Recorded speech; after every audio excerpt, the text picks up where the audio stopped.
Hey everyone, it's Kino here. Thanks for joining me on this Yoga Sutra study course. Today we'll be going over Yoga Sutra number 1.5. That's book number 1, Yoga Sutra number 5. Come to a comfortable seated position, close your eyes.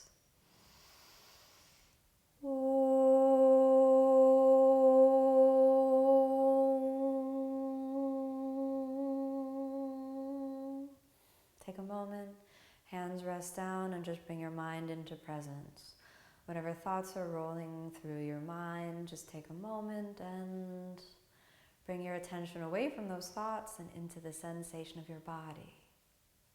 The breath, the feeling under the skin. Allow yourself a conscious breath in and slowly exhale as you open your eyes. Continuing the journey through Book 1, Samadhipada, as guided by Patanjali, we make ourselves all the way to Yoga Sutra number 5, where Patanjali starts to discuss what the Vrittis are.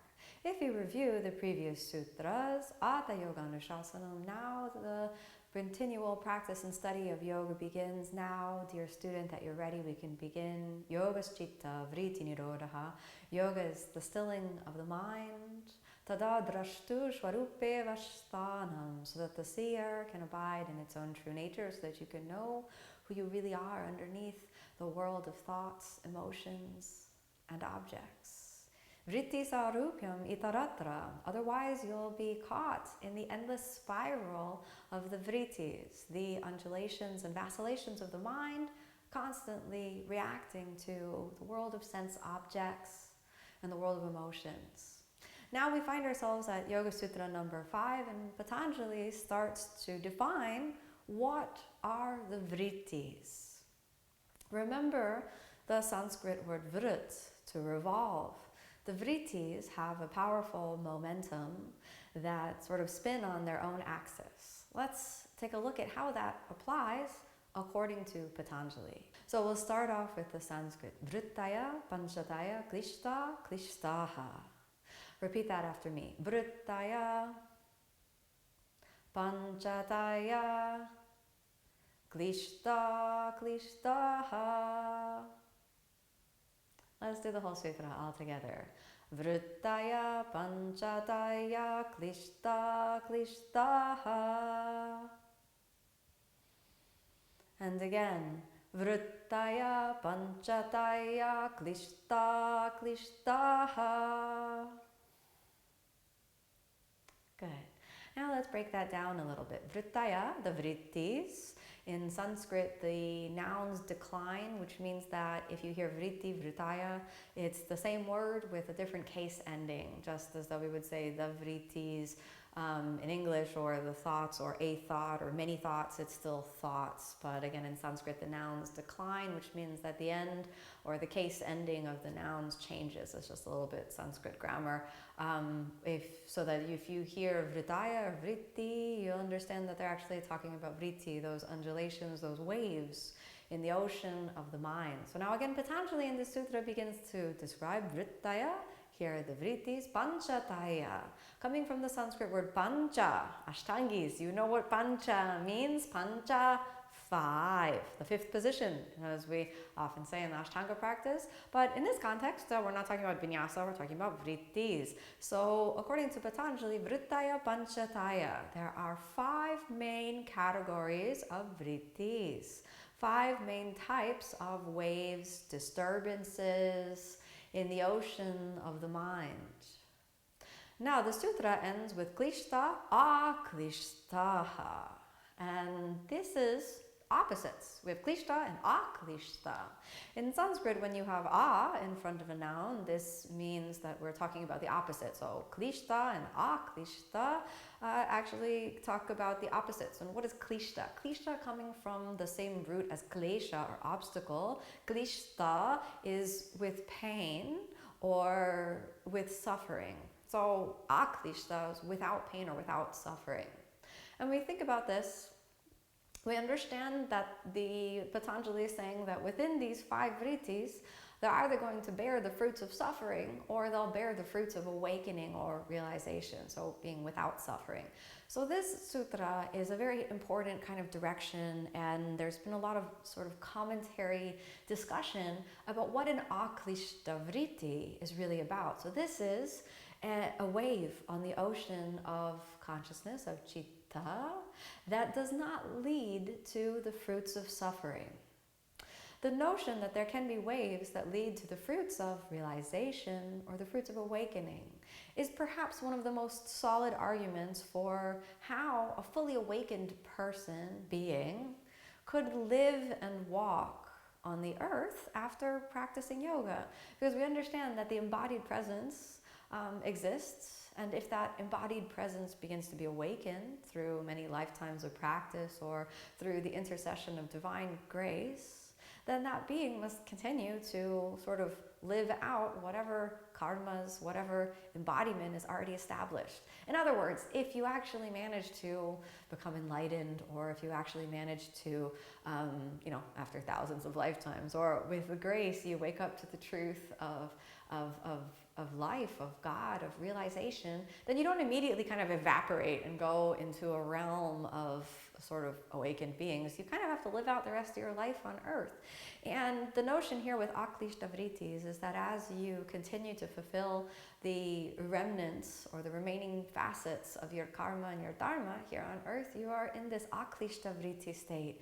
You're in a state where you are truly a force of healing in the world, and every action that you take is based in morality, and every action that you take is based in goodness and in righteousness. We should all strive for Klistaklistah vrittis. However, the reality of what most of us experience on a day-to-day basis is that most of our vrittis are klishta, which means that most of our actions are rooted in what's called the samskaras, or the established behavioral patterns, which are fully at work in our bodies and in our minds.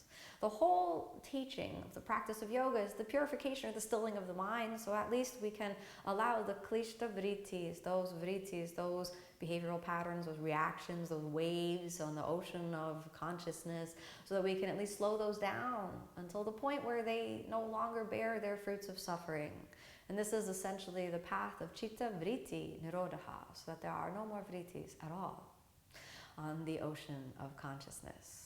When we understand that there can be klishta and Klistaklistah vrittis, we should also take this as the root, the seed, the intention of any of our actions. So that if your actions have the root of immorality, if your actions have at their heart fear, anger, animosity towards other beings, then this is bearing the fruits of suffering in your own life. This would be, by definition, the klishta vritti. However, also action that stems from ignorance, which is one of the root kleshas, one of the root obstacles, also bears the fruit of suffering.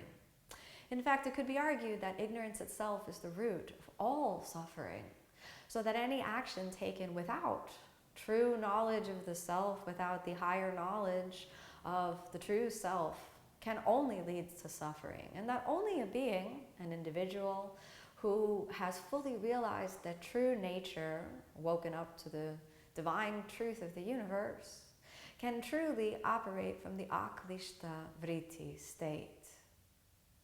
As you begin to practice yoga, you'll be able to sort of watch these thought patterns, and you'll be able to see, oh, I can see how the root of that action that I took was in fact not aligned with my higher purpose, and therefore I can see the fruits of suffering. And you may notice certain times when the root and the seed, the intention of your action, was Klistaklistah vritti. And sometimes it worked out and sometimes it didn't, because we're all still yogis on the path here. I speak for myself, and I certainly hope I speak for many of you in saying that, we're not enlightened masters. We are yoga practitioners, humbly putting one foot in front of another on that very long and eternal path of yoga. The citta vritti nirodha path is one of considerable effort and requires a full dedication, determination, and devotion throughout your entire life.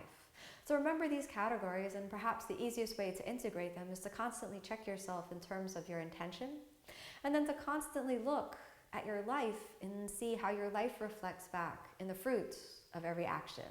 If your actions bear the fruit of suffering, how large that suffering may be, whether in yourself or whether in those around you. This is perhaps a moment to take stock of your intention. If your actions bear the fruit of awakening, of peace, and even of love in the world around you, perhaps this is a positive sign that you can look at from the world around you and use this as a mirror to reflect on your yogic path.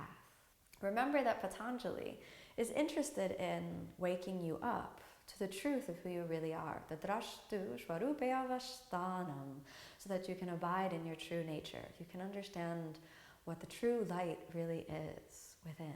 Keep that as your intention as you move into the spiritual journey of yoga. Close your eyes and gently bring the hands together.